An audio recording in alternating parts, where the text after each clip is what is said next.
ချိန်များပြောင်းနေတွေကုန်လုံးရင်နဲ့ငါပြန်တွေ့ဖို့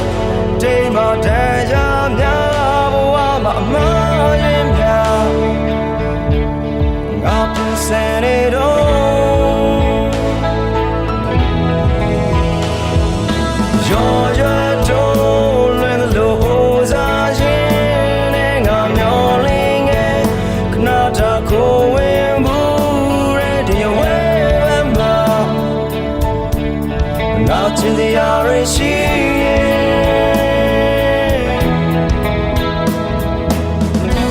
အခက်အခဲကြီးများမှုရှိနိုင်ရင်နောက်ကြည်ချင်တွေဖြစ်ရှိပါစေနောက်ဆုံး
နောက်ချင်စရာရှိ